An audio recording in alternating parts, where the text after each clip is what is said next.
Hi folks, I'm Alan Watts, and this is Cutting Through the Matrix on January the 19th, 2009. For the newcomers, look into cuttingthroughthematrix.com, and on that website you'll see hundreds of talks I've given over the years, which go into the big system in which we live. The system, I hope, that at least I hope to get across, that those big players in the system behind the scenes are coming out into the open with their agenda right now, in fact. And it's so clear, I try to give you a bit of a history of it to promote understanding. We don't just end up at a place in time and history with a system that emerged by itself. It takes planning and organization to bring a new system into being. And that's what most of the talks are about, as I try to fill it in.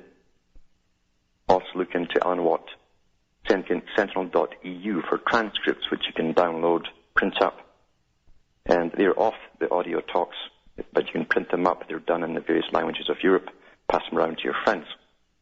Some people do prefer to read, and it's been almost a dying art, so because so many people now are just watching videos, and I'm sure those at the top are well into that field to make sure they get most of the videos out for us to watch. We've been led a merry dance for so long, and it's ongoing.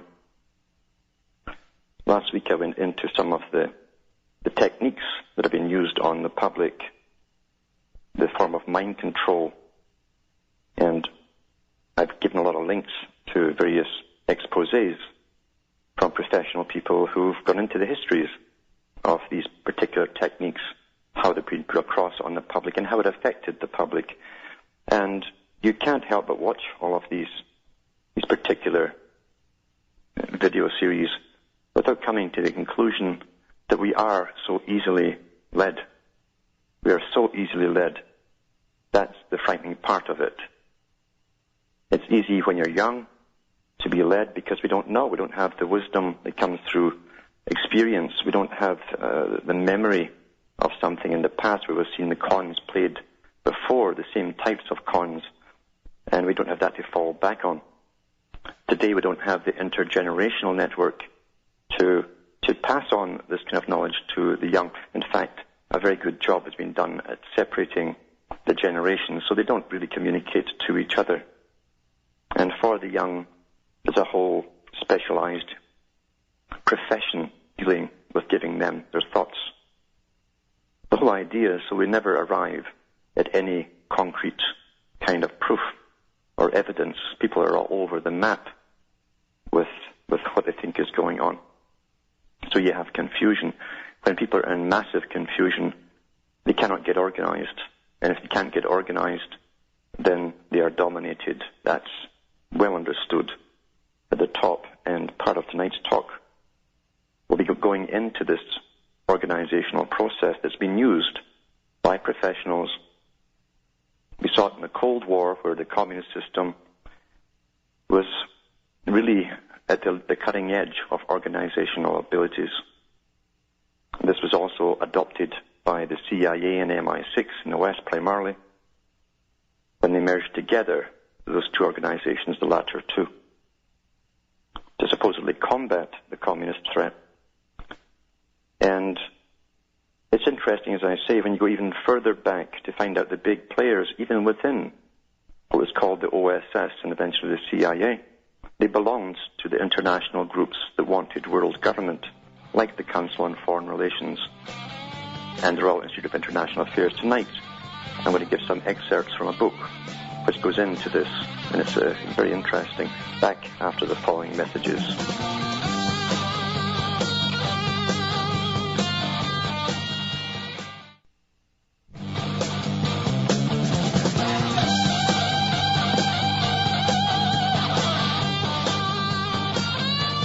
Hi folks, I'm Alan Watt. We're cutting through the matrix, and before I go into this, I'll just remind the people that I am brought to you by you, the listeners, and you can buy what's offered on my website, cuttingthroughthematrix.com, or you can donate, or do both, and that's what keeps me going.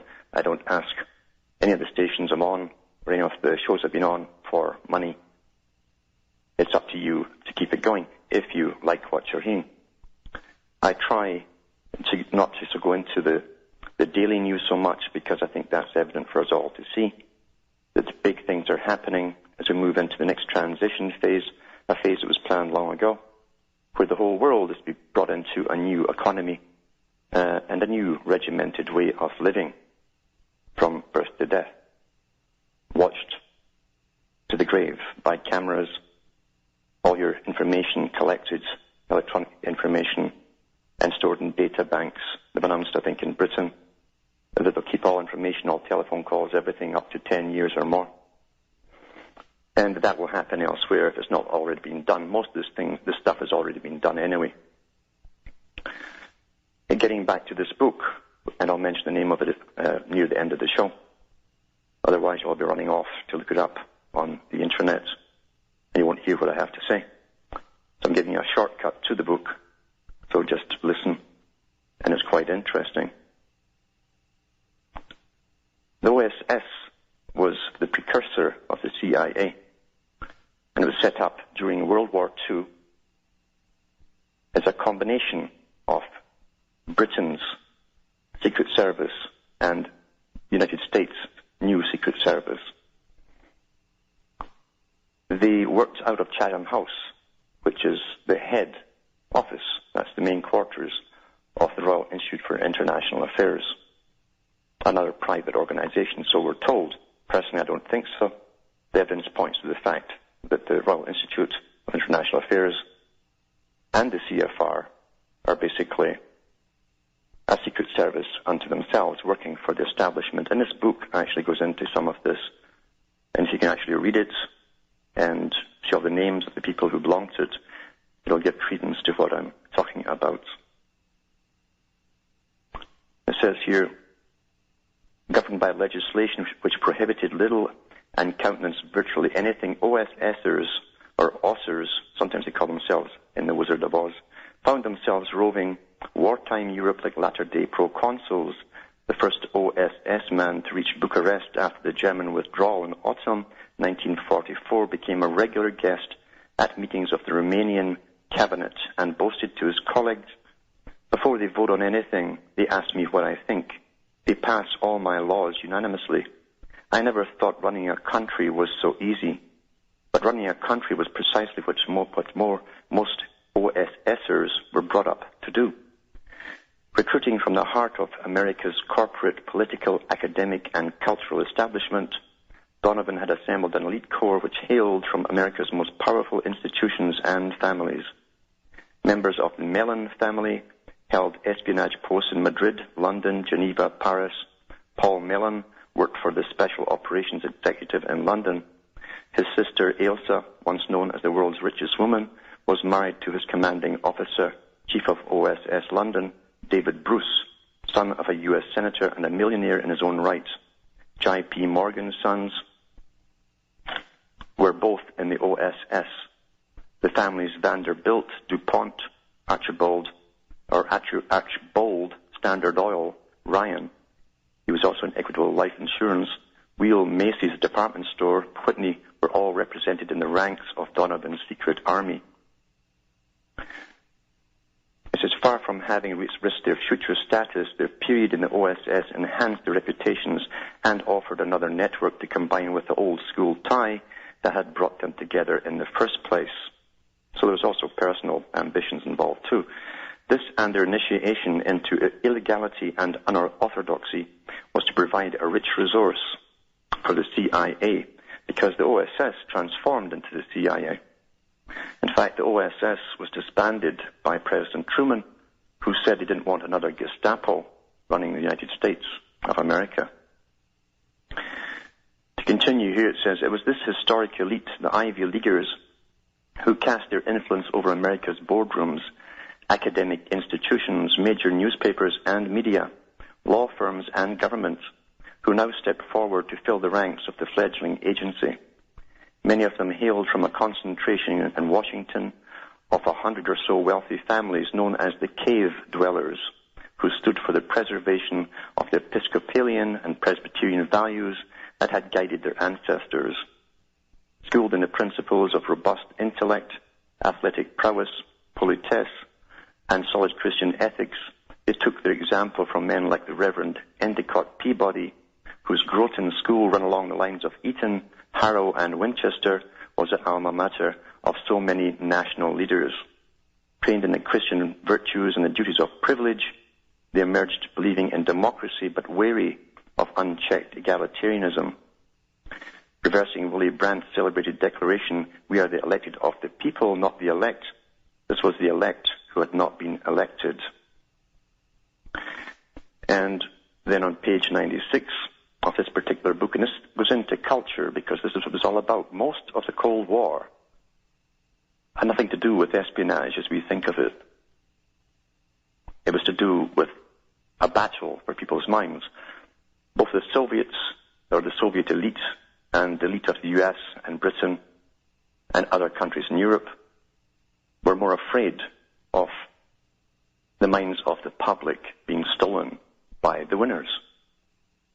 And therefore all propaganda that came out on all sides was aimed to direct the mindset of the general public who hadn't a clue. But that's what it was all about. It says here, William Colby, a future CIA director, reached the same conclusion. The communists made no secret of their belief in what they called the organizational weapon. I started off the show talking about the fact that people down below, the masses, who are probably the most enlightened slaves that's ever existed with more information, there's no organization amongst them. It says the communists made no secret of their belief in what they called the organizational weapon. Organize the party as the key command troop, but then organize all the other fronts. The women's groups, the cultural groups, the trade unions, the farmer groups, the cooperatives, a whole panoply of organizations so that you can include as many of the people in the country as possible within those groups and thereby under basically communist leadership and even discipline. Well, the U.S.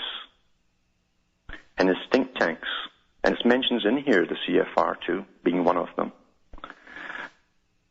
realized that they would have to outsmart the communists. At least that's what they tell us. Remember, the whole project, as you go further back in history, was to get the dialectic going between two sides. But the East and the West, it was very clear cut. And out of the end of it, according to the foundations, and the good book to read is Foundations, Their Power and Influence, from the Rees Commission that was done in the 1950s with Senator Dodd, who had to investigate how the big foundations and why the big foundations seemed to be sponsoring what seemed to be the most fervent communist groups. Because the CIA, it seems, did create some of the most left-wing groups of all. Therefore, those who were inclined to go left-wing would join their groups instead. That's quite the plan. And they came up with the idea of promoting what the Soviet system hated and called the Americans, promoting what they called decadence through the arts. That was the visual arts, drama, music, painting, altering the culture completely, and also through the novels that would get churned out like crazy. And which they did, it definitely did affect everyone who grew up in the so-called Cold War.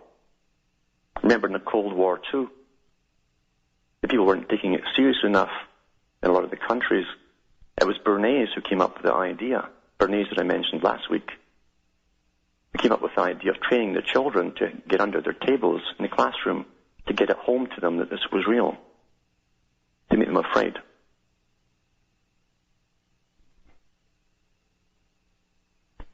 It says here, the directive concluded that practical and ideological considerations both impel us to the conclusion that we have no choice but to demonstrate the superiority of the idea of freedom by its constructive application. Truth also needs propaganda, the philosopher Karl Jaspers had recently declared. Here was the mandate which authorized America's cold warriors to take constructive measures to ensure that the truth triumphed over deceit. The budgetary provisions set out by NSC-68 revealed the importance now given to this task In the next 2 years, the $34 million spent on psychological warfare in 1950 was to be quadrupled. That's when they really took over the entire culture industry of the West. And they set up branches in every country throughout Europe and Scandinavia and ran them. They ran the cultures. It says here, in the contest for men's minds, truth can be peculiarly the American weapon, Secretary of State Edward Barrett announced. It cannot be an isolated weapon because the propaganda of truth is powerful only when linked with concrete actions and policies. A highly skillful and substantial campaign of truth is indispensable as an air force. He meant propaganda, though. And truth, like the century, was to belong to America. That's what they called it, the New American Century. If deceit needed to be used to promote the truth, then so be it. That's what Arthur Kessler called fighting against a total lie in the name of a half-truth. The purpose of the IOD, said Braden, was to unite intellectuals against what was being offered in the Soviet Union. And I'll go into this because it's very interesting. It's quite a deep book, and there's lots of facts in it back in a few minutes.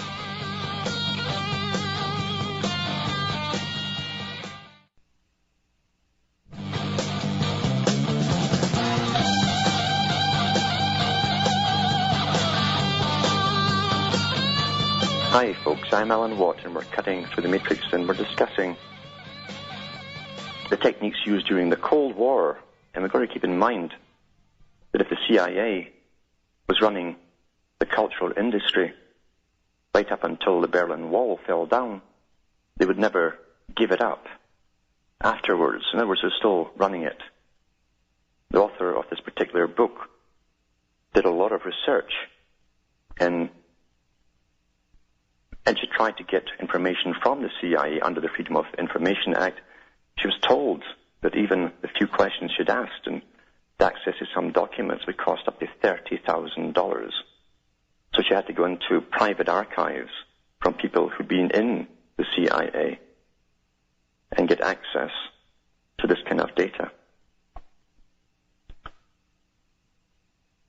As I say, remember, this book pertains also to not only to where we are today, how we got here, but where they're going, because this is the most powerful tool ever. You are, in a sense, your culture.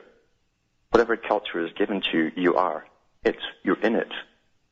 You dress like it. You sing the songs of it. You talk about the novels that are churned out. You talk about all the different things that captivate your mind, like everyone else around you. It's all churned out by the culture industry. Because it's a battle, as I say, for the mind. You control people through the information, through the data you give to them. Remember what Brzezinski said, the public will shortly be unable to think for themselves. He said that in the 1970s. That's what's happened. They feed us the data, we parrot it to each other. We all think we're normal because we're all talking about the same things all the time. And they have specific areas and different age groups to target. They have one for every age group.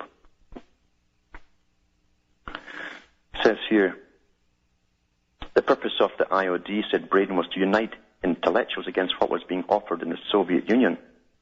The idea that the world would succumb to a kind of fascist or Stalinist concept of art and literature and music was a horrifying prospect.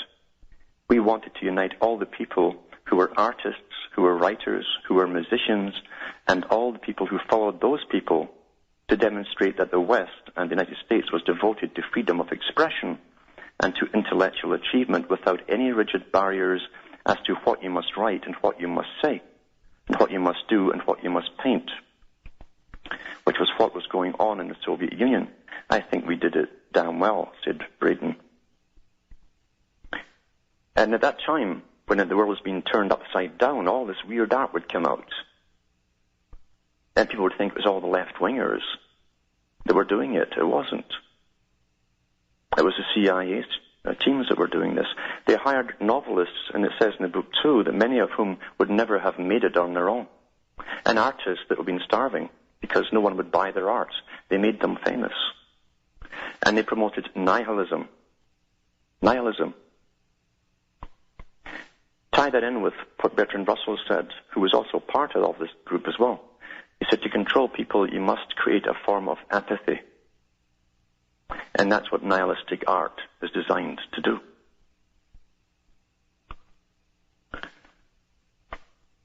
It says here they use certain agencies too. It was to provide independent support for the American foreign policy objectives, which sought to promote a united Europe. That was their policy, a united Europe. That was also part of the deal with the Lend-Lease program at the end of World War II. Eisenhower said that most of this money would have to go towards the working and setup of a united Europe. Here we are today. Folk lived through that whole period until not too long ago they admitted they now had a European Parliament. Yet for years they denied they were working towards that. It was just to do with trade, they said. NATO and the European movement, the latter being substantially endowed by the CIA. So they paid for all that. The US taxpayer paid for all that and didn't know. Which included a reunified Germany. That's happened now too. It was to act as an emissary for the achievements of American culture and to work to undermine the negative stereotypes prevalent in Europe, especially France, about America's perceived cultural barrenness. It was to respond to negative criticism of other aspects of American democracy, including its civil rights records. On page 119, it goes into the degeneracy of it. It says the art and sculpture exhibition, this is an exhibition they put on in Europe, it says, was curated by James Johnson Sweeney, art critic and former director of New York's Museum of Modern Art, which was contracted to organize the show. Works by Matisse, Derain, Cézanne, Surratt, Chagall, Kandinsky, and others, masters of early 20th century modernism, were culled from American collections and shipped to Europe on 18th of April aboard the appropriately named SS Liberty. Sweeney's press release made no bones about the propaganda value of the show. As the works were created in many lands under free conditions, they would speak for themselves of the desirability for contemporary artists of living and working in an atmosphere of freedom. On display will be masterpieces that could not have been created, nor whose exhibition would be allowed by such totalitarian regimes as Nazi Germany or present-day Soviet Russia and her satellites, as has been evidenced by those governments labeling as degenerate or bourgeois of many of the paintings and sculptures included. It's not long ago I read an article about the corpses they now have hanging as they become more and more dehumanized, hanging in museums and art galleries. Back in a moment after this break.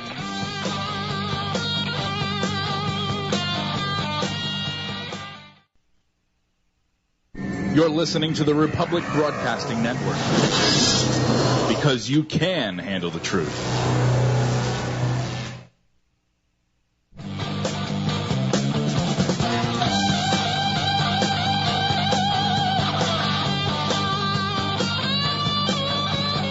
Hi folks, I'm Alan Watt and we're cutting the Matrix, going through a book called The Cultural Cold War, which is a good book for the time.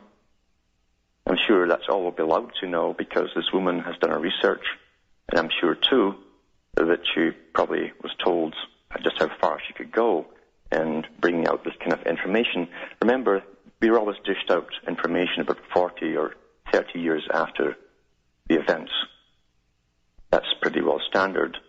But as I say, keep in mind that an organization which was running the cultural industry for the whole of Europe and America would not give it up at the end of the Cold War or where the Berlin Wall went down. There was too much involved because they still had the masses to deal with.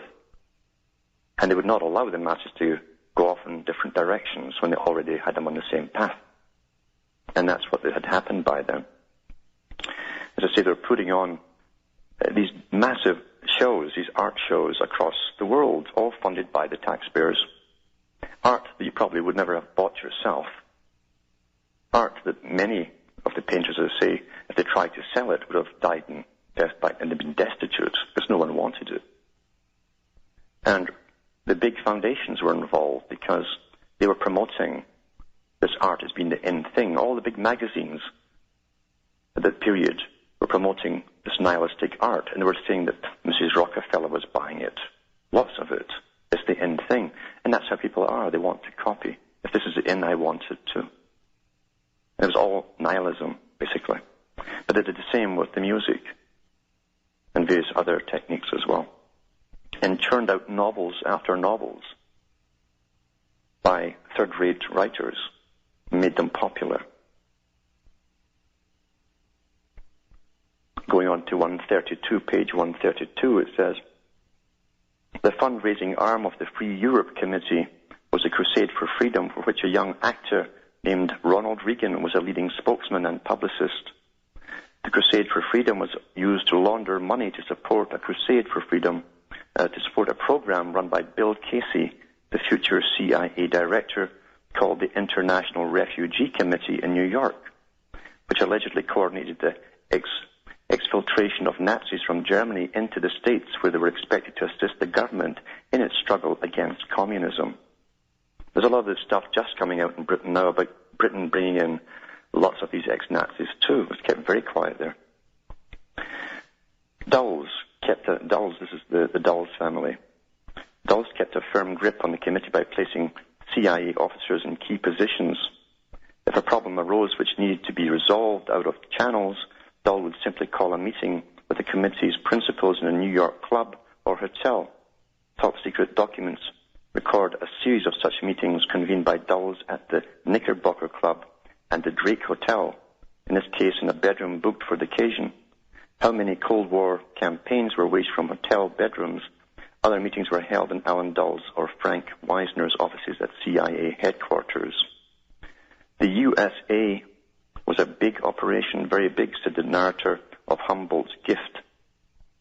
Commenting on the dedication of America's elite as they manned this privateer, Henry Kissinger wrote, It is to the lasting credit of that generation of Americans that they assumed these responsibilities with energy, imagination, and skill by helping Europe rebuild, encouraging European unity, shaping the institutions of economic cooperation, and extending the protection of our alliances. They saved the possibility of freedom. This is the same man now that's still trotting around the globe, pushing the same thing for this new order of things. He's all over the TVs in different countries talking about it. He's the man behind, one of the men behind this incoming president. This burst of creativity is one of the glorious moments of American history. Henry Breck, a CIA case officer and alumnus of Groton School, expressed it another way. Of course, if you're in a real war, you must fight hard, and the upper classes fight the hardest. They have the most to lose. When they were not huddled together in clubs or hotel rooms, Breck's upper classes applied themselves with equal commitment to the business of entertaining. Lively, self-confident, voluble, Wisner and his colleagues were driven to enjoy a good party, just as they were driven to save the world from communism. Wisner loved to dance. He loved to do a dance called the crab communism, or crab walk. Angleton, a legendary consumer of martinis, and sometimes, if anything, he'd get a hold of, used to dance free-form to Elvis Presley tunes at parties, weaving enthusiastically and often by himself. And then he goes on to tell you that all of these guys, because they came from elite families, were also making a killing off this Cold War privately, because all their companies and corporations were involved in the Cold War. It was a great party time. It was a great big joke for them, in fact, to be honest with you. That's on page 133. And how did they organize? What did they use to organize? They used the very institutions that were already set up for world organization.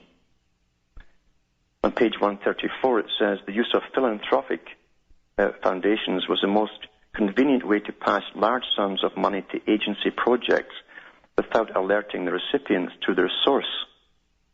By the mid-1950s, the CIA's intrusion into the foundations field was massive. Although figures are not available for this period, the General Counsel of 1952 Congress Committee appointed to investigate U.S. foundations, that's the Reece Commission, concluded that an unparalleled amount of power is concentrated increasingly in the hands of an interlocking and self-perpetuating group. Unlike the power of corporate management, it is unchecked by stockholders. Unlike the power of government, it is unchecked by the people. Unlike the power of the churches, it is unchecked by any firmly established canons of value. In 1976, a select committee appointed to investigate U.S. intelligence activities reported on the CIA's penetration of the foundation field by the mid-1960s. Now, I've been talking about these foundations for ages and how it's all they're all interwoven in this massive system that's bringing in the New World Order under the guise of charitable foundations. And they keep adding more and more to them all the time, like the Bill Gates Foundation. It's all part of intelligence networks. They create the powerful men. They bring them up and make them powerful. Many of the big technological companies are CIA-owned. You couldn't let technology get out of hands, or out of your hands into the public's hands unless you pass it as okay. You couldn't have free enterprise in technology when they said themselves that technology and those who can create more of it will win the Cold War and the future. So whatever given at the bottom is authorized to be given to us. It says here, in 1976, a select committee appointed to investigate the U.S. intelligence activities reported the CIA's penetration of the foundation field by the mid-60s. During 63 to 66, of the 700 grants over $10,000 given by 164 foundations, at least 108 involved partial or complete CIA funding. More importantly, CIA funding was involved in nearly half the grants made by these 164 foundations in the field of international activities during the same period. Bona fide foundations such as Ford, Rockefeller, and Carnegie were considered the best and most plausible kind of funding cover. A CIA study of 1966 argued that this technique was particularly effective for democratically run membership organizations, which need to assure their own unwitting members and collaborators, as well as their hostile critics, that they have genuine, respectable private sources of income. Certainly allowed the CIA to fund a seemingly limitless range of covert actions, programs affecting youth groups, labor unions, universities, publishing houses, and other private institutions from the early 1950s. There was a cover branch at CIA whose job it was to help provide cover, like the foundations we use for operations, Braden explained. I paid no attention to the details. The finance department would handle it and talk to the cover officer. It was just a mechanism which she used. The Farfield Foundation was one of them. I don't know the names of all of them, I can't remember, but it was a crisscross of money. There was never any danger of the CIA running out of money. The crisscross of money filtered its way through a raft of host foundations. See how it works? Remember that 1,000 points of light that Bush Sr. talked about when he gave his New World Order speech? He was talking about the foundations and the NGOs they control, the non-governmental organizations. At the beginning of the talk, I talked about how the Soviets had one thing, and that was the perfection, the ability of organization. They could organize. And the CIA were doing exactly the same thing, using those same techniques. This goes on to say here, the crisscross of money filled its way through a raft of host foundations, some acting as fronts, some as conduits. Known to have wittingly facilitated CIA funding passes were over 170 foundations, including the Hoblit-Cell Foundation, which is a pass-through for the Farfield, the Litor Foundation, a donor to the Farfield, the Miami District Fund, another donor to the Farfield, the Price Fund, which was a CIA dummy, the Rab Charitable Foundation, which received CIA money from the phony Price Fund, then passed it to the Farfield, the Vernon Fund, like the Farfield, a CIA dummy front with a rubber stamp board of directors, and the Whitney Trust. On their board sat the cream of America's social, financial, and political establishment. Not for nothing did these foundations announce themselves as private. Later, the joke was that if any American philanthropic or cultural organization carried the words free or private in its literature, it must be a CIA front. This was the consortium at work calling in favors across the old school tie network, the OSS network, the boardrooms of America. The board of the Farfield Foundation alone provides a fascinating map of these intricate linkages. Junkie Fleischman, its president, was a contract consultant for Wisner's OPC, and thereafter a witting CIA cover for the Congress for Cultural Freedom. That's what they called this whole organization, a Congress for Cultural Freedom, created and funded by the CIA. But they also brought on board all the big marketers as well, the same ones who were already controlling the culture of America, mainly for profit at that time. They had to bring them on board and guide them. His cousin Jay Holmes was president of the Holmes Foundation, incorporated in 1953 in New York. Holmes began making a small contribution to the Congress for Cultural Freedom in 1957. From 1962, the Holmes Foundation acted formally as a pass-through for CIA money to the Congress. The Fleischman Foundation, of which Junkie was president, was also listed as a donor to the Farfield Foundation. Also on the board of the Fleischman Foundation was Charles Fleischman, Junkie's nephew, who was brought onto the Farfield as a director in the early 1960s. You see, it's all the old school tie. All of it. Another Farfield trustee was Cass Canfield, one of the most distinguished of American publishers. So that all the people on board, the publishing companies too. He was a director of Grosset and Dunlap, Bantam Books, and director and chairman of the editorial board of Harper Brothers. Canfield was the American publisher of The God That Failed.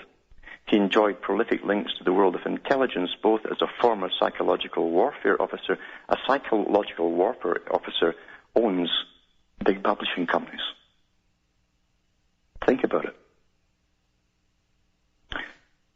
As a close personal friend of Alan Dulles, whose memoirs, The Craft of Intelligence, he published in 1963.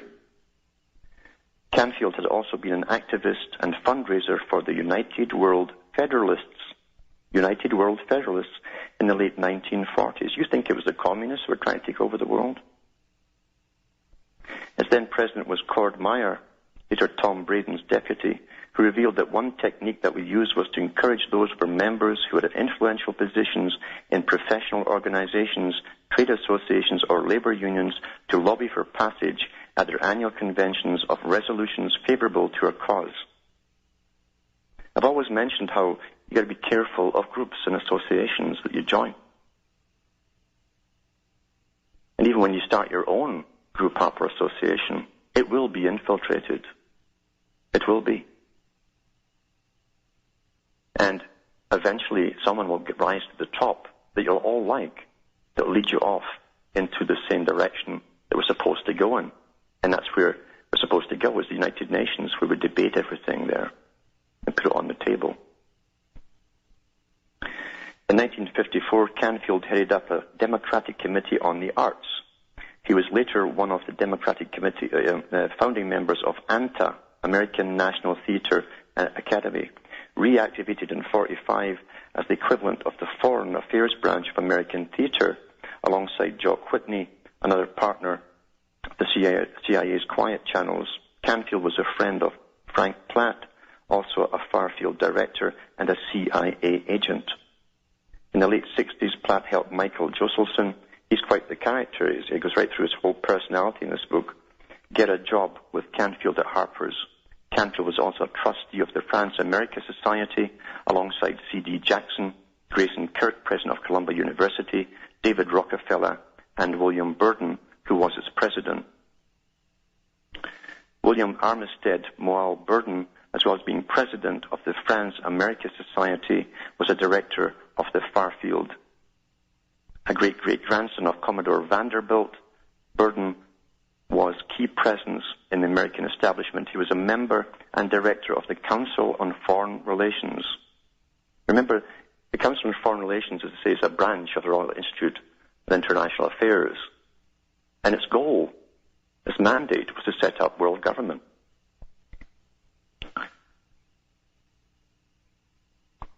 This is a private, and here it's called a private think tank made up of America's corporate and social elites, which acted as a kind of shadow foreign policy making unit. Other members included Alan Dulles, John McCloy, and David Rockefeller. During the war, he worked for Nelson Rockefeller's intelligence outfit and sat as chairman of an advisory committee of the Museum of Modern Art in New York. In 1956, he became president of the museum. In that year, he also sat on the State Department's Books Advisory, a Books Abroad Advisory Committee. So they weren't censoring books. In a sense, it's true. They were deluging the market with lots of other kind of books that was to bring down the whole culture of people across the planet. It says here, he also sat in the State Department's Books Abroad Advisory Committee. Former Assistant Secretary of State for Air, he was a financier, special interest in aviation financing. Back in a moment after this break.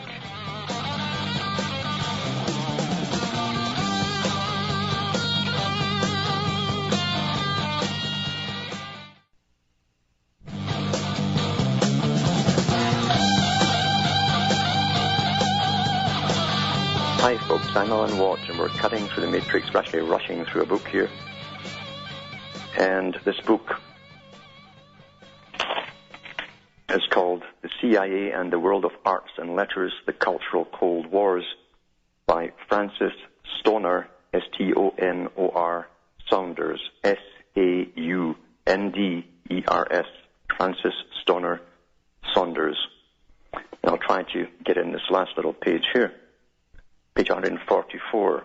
The Rockefeller Foundation, no less than the Ford, was an integral component of America's Cold War machinery. Incorporated in 1913, its principal donor was the legendary John D. Rockefeller III.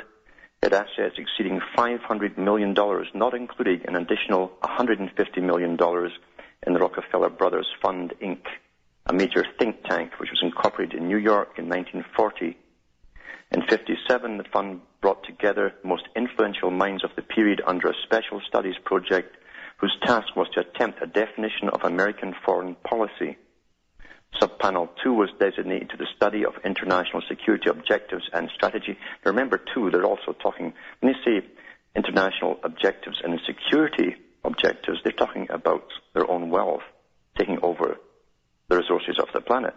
That should be rather self-evident. It says here, and its members included Henry and Claire Booth Lucy, Charles Lawrence Rockefeller, Townsend Hoops, representing John Jock Whitney's company, Nelson Rockefeller, Henry Kissinger, Frank Lindsay, and William Bundy of the CIA. The convergence between the Rockefeller billions and the U.S. government exceeded even that of the Ford Foundation. John Foster Dulles and later Dean Russ both went from the presidency of the Rockefeller Foundation to become secretaries of state. So they're all in the CIA and in these foundations at the same time. They still are, by the way, the same descendants. Other Cold War heavies such as John J. McCloy and Robert E. Lovett featured prominently as Rockefeller trustees. Nelson Rockefeller's central position on this foundation guaranteed a close relationship with U.S. intelligence circles. He'd been in charge of all intelligence in Latin America during the Second World War. Later, his associate in Brazil, Colonel Jai C. King, became CIA chief of clandestine activities in the Western Hemisphere. When Nelson Rockefeller was appointed by Eisenhower to the National Security Council in 1954, his job was to approve various covert operations. If he needed any extra information on CIA activities, he would simply ask his old friend Alan Dulles for a direct briefing. It actually says in here, too, when they needed to get anyone on board anywhere, they just look up the membership list of the Council on Foreign Relations and bring them right into it. They were already passed as being safe. Page 145, as important as Nelson Rockefeller's was, so was his brother David. He controlled the donations committee of the Chase Manhattan Bank Foundation, was vice president, then president of the bank itself, a trustee of the Council on Foreign Relations, chairman of the executive committee for International House, and a close personal friend of Alan Dulles and Tom Braden. I often briefed David semi-officially and with Alan's permission on what we were doing, recalled Braden, who was of the same mind as us and very approving of everything we were doing. He in the same sense as I did, that the way to win the Cold War was our way. Sometimes David would give me money to do things which weren't in our budget. So here's the Rockefellers literally paying the agents to do operations which were black ops outside their budget. The Cultural Cold War by Francis Stoner Saunders, excellent book to show you how it's done, and by the way, it's still being done. And that's the end of the show for tonight. So I'm Alan Watts, and so from Hamish, myself, and Ontario, Canada, it's good night, and may your God or your gods go with you. Never arrive at any concrete kind of proof or evidence. People are all over the map with what they think is going on. So you have confusion. When people are in massive confusion, they cannot get organized. And if they can't get organized, then they are dominated. That's well understood at the top. And part of tonight's talk will be going into this organizational process that's been used by professionals. We saw it in the Cold War, where the communist system was really at the cutting edge of organizational abilities. This was also adopted by the CIA and MI6 in the West primarily, when they merged together, those two organizations, the latter two, to supposedly combat the communist threat. And it's interesting, as I say, when you go even further back to find out the big players, even within what was called the OSS and eventually the CIA, they belonged to the international groups that wanted world government, like the Council on Foreign Relations and the Royal Institute of International Affairs. Tonight, I'm going to give some excerpts from a book which goes into this, and it's very interesting. Back after the following messages. Hi folks, I'm Alan Watts, and this is Cutting Through the Matrix on January the 19th, 2009. For the newcomers, look into cuttingthroughthematrix.com, and on that website you'll see hundreds of talks I've given over the years which go into the big system in which we live. The system, I hope, that at least I hope to get across, that those big players in the system behind the scenes are coming out into the open with their agenda right now, in fact. And it's so clear, I try to give you a bit of a history of it to promote understanding. We don't just end up at a place in time and history with a system that emerged by itself. It takes planning and organization to bring a new system into being. And that's what most of the talks are about, as I try to fill it in. Also look into Sentinel.eu for transcripts, which you can download, print up. And they're off the audio talks, but you can print them up. They're done in the various languages of Europe. Pass them around to your friends. Some people do prefer to read, and it's been almost a dying art. So because so many people now are just watching videos, and I'm sure those at the top are well into that field to make sure they get most of the videos out for us to watch.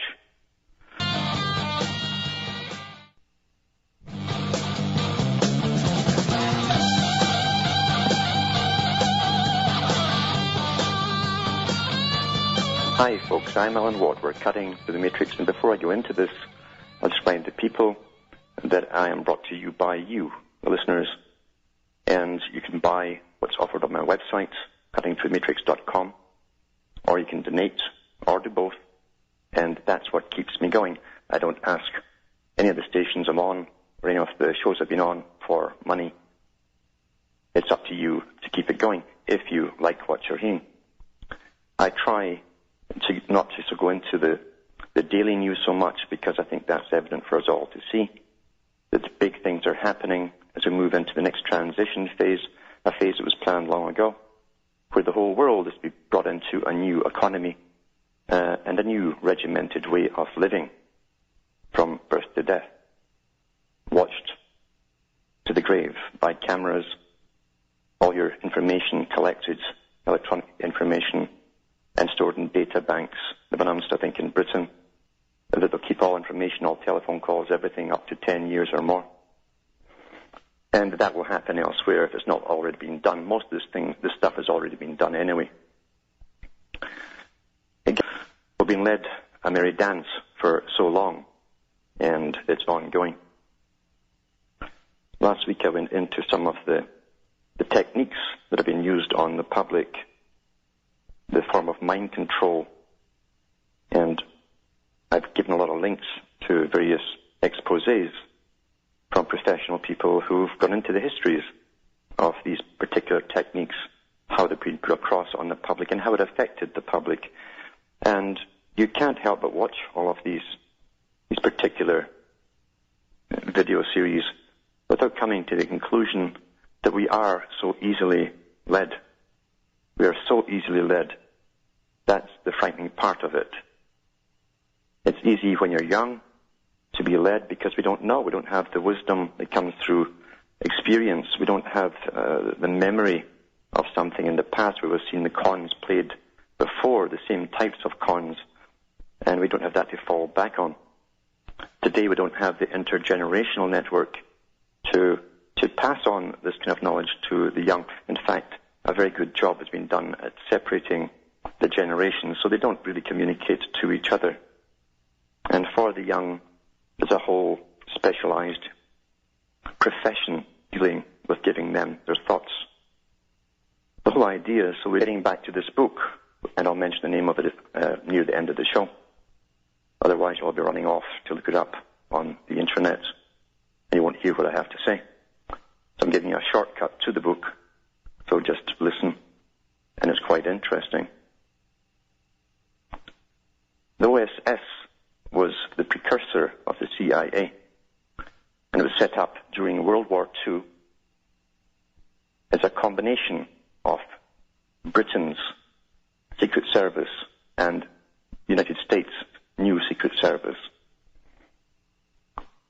They worked out of Chatham House, which is the head office, that's the main quarters of the Royal Institute for International Affairs, another private organization, so we're told.